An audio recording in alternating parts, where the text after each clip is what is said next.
He oído en muchas partes que al Espíritu Santo se le relaciona con una fuerza. Y a muchos cuando le preguntan quién es el Espíritu Santo, dicen que es la fuerza activa de Dios. ¿Es esto cierto?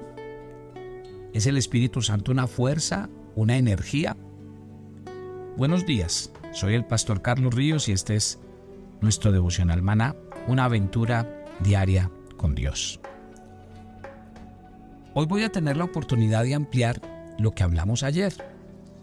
Ayer les expliqué que nosotros no teníamos necesidad de hacer dos oraciones diferentes. Quiere decir, una oración para invitar a Jesús a nuestras vidas y otra oración para recibir al Espíritu Santo. Es lo que voy a ampliar el día de hoy. Recuerden que el Espíritu Santo es parte de la Trinidad que vive dentro de los creyentes. ¿Cuándo y cómo entra a nuestros corazones?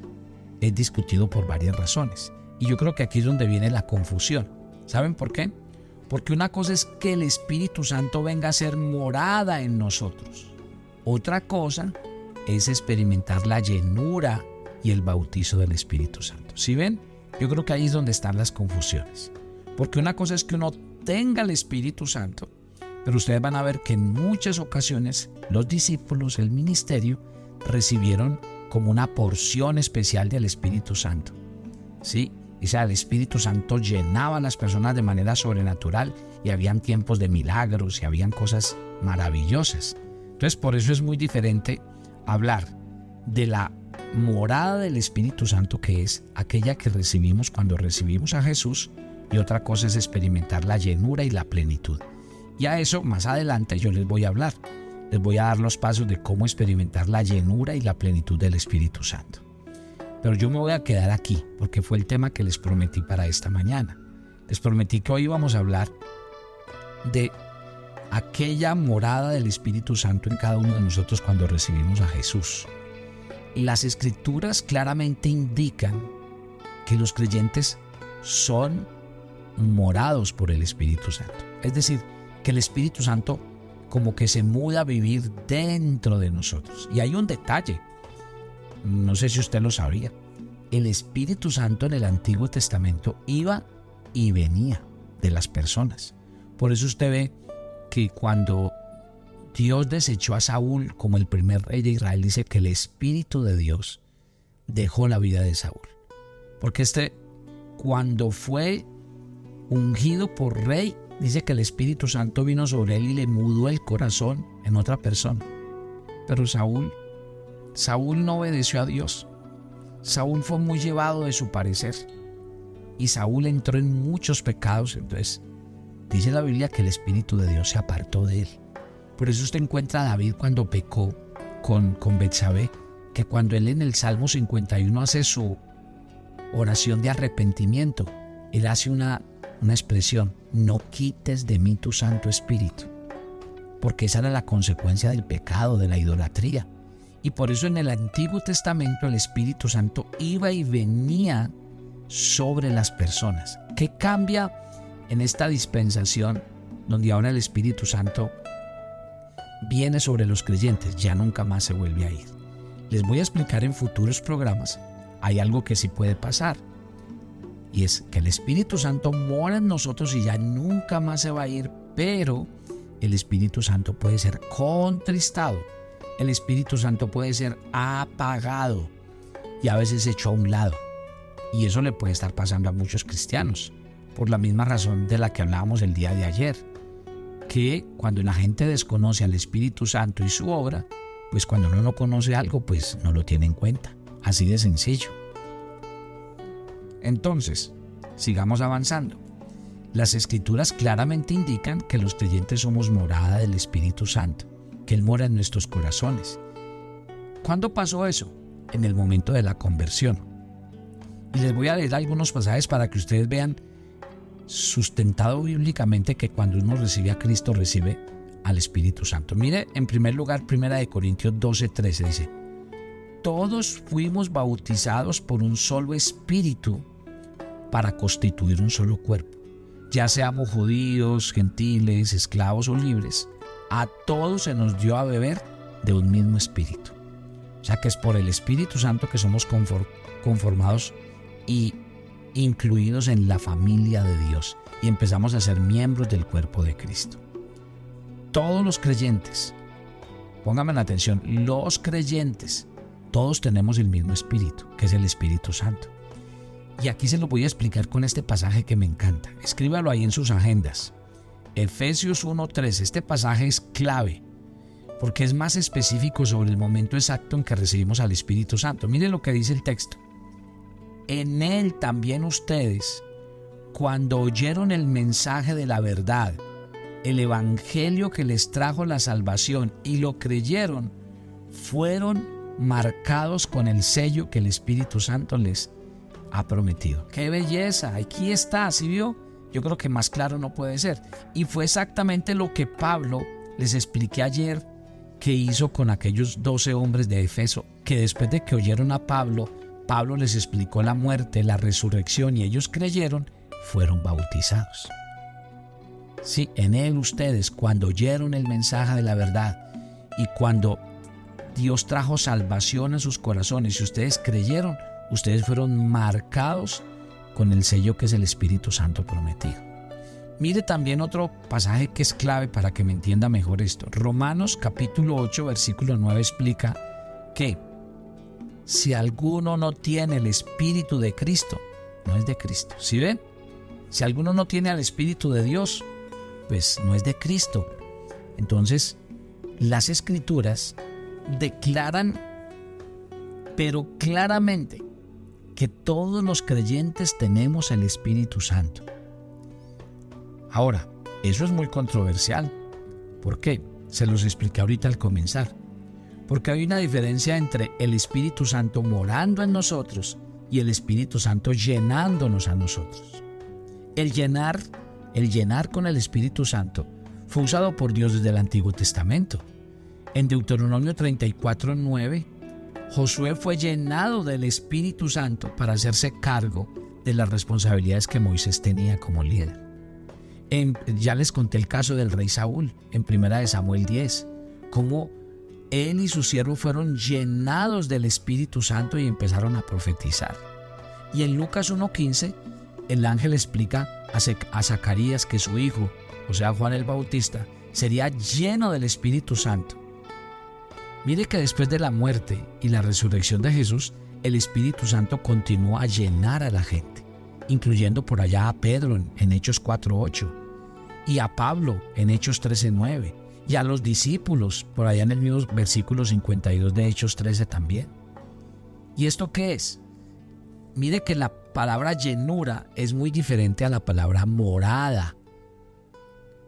Entonces no podemos confundir lo uno con lo otro. El libro de los Hechos, yo creo que si alguien quiere conocer más al Espíritu Santo, sería bueno que le den una lectura a todo este libro de la Biblia. ¿Por qué? Porque allí nos cuenta cómo Dios empezó a trabajar en el judaísmo y empezó a entrar la iglesia. Jesús era un judío, los discípulos eran judíos, pero ¿qué pasó? Pero entra la era de la iglesia cristiana. Los discípulos no se convirtieron en cristianos hasta Juan capítulo 20 verso 22. ¿Por qué? Porque dice allí que Jesús sopló sobre ellos el Espíritu Santo.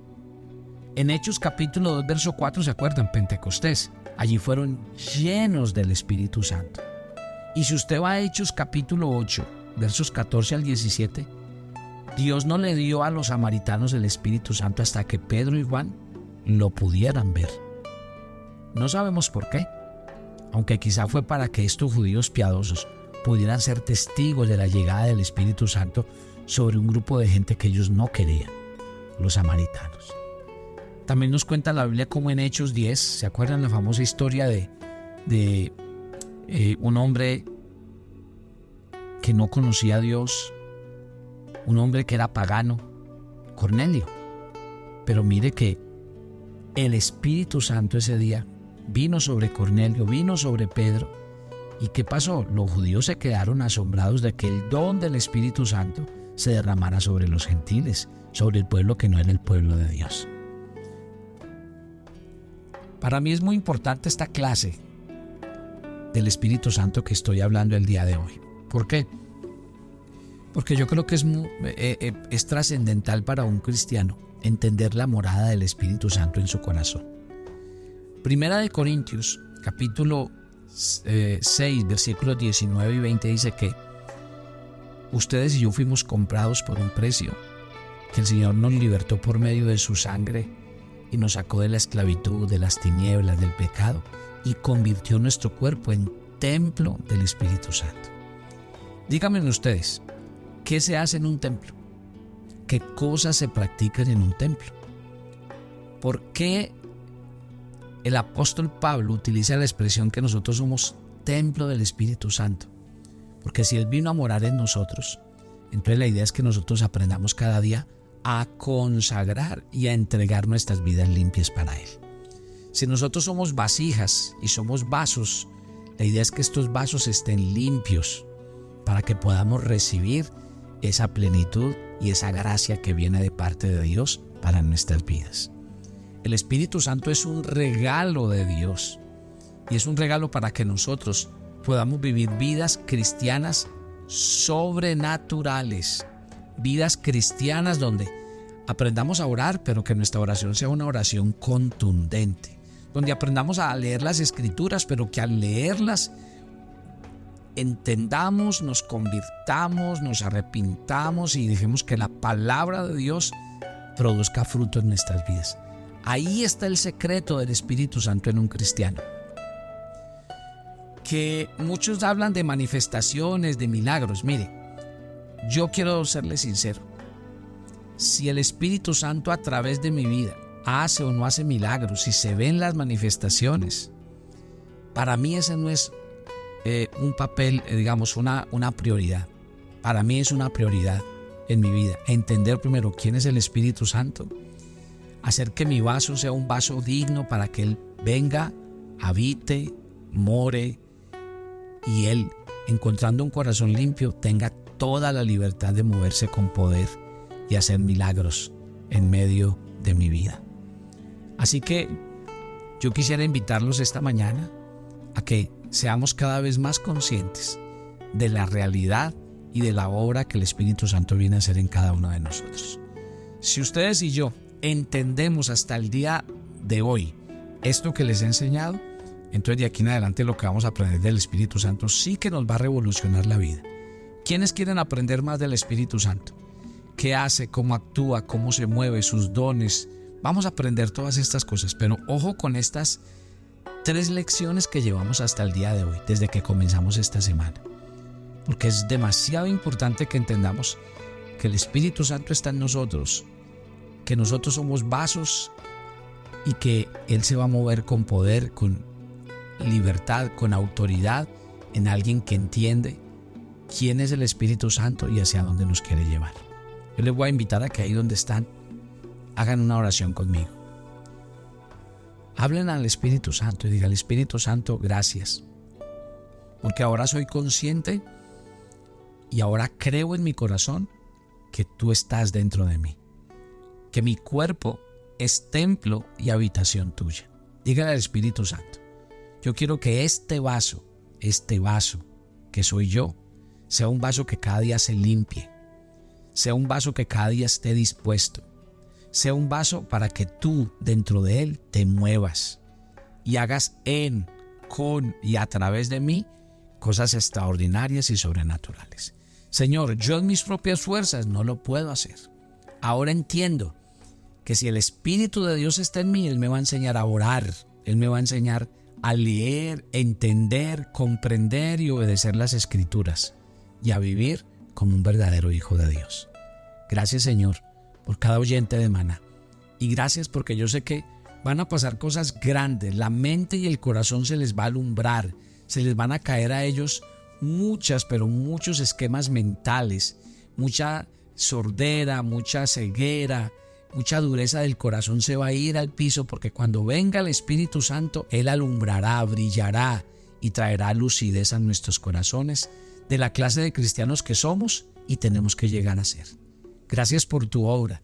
Espíritu Santo, muévete en esta gran comunidad y familia de Maná, que todos cada mañana se levantan a oír tu voz y a que tú les hables a sus vidas y te manifiestes en ellos.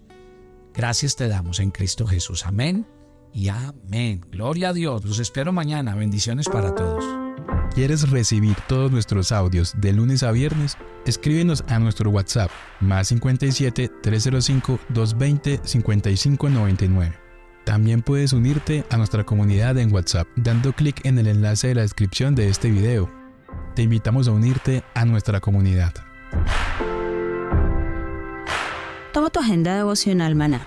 Hoy es el día 59 en nuestra agenda y el pasaje sugerido para la lectura en tu devocional personal el día de hoy es Colosenses 4 del 2 al 6. Debemos vivir estando alertas en oración, agradecidos por lo que Dios hace por nosotros y rogando para que siempre el Evangelio se extienda a cada nación de la tierra. Por eso en este instante, toma un tiempo de oración para que Dios siga abriendo puertas.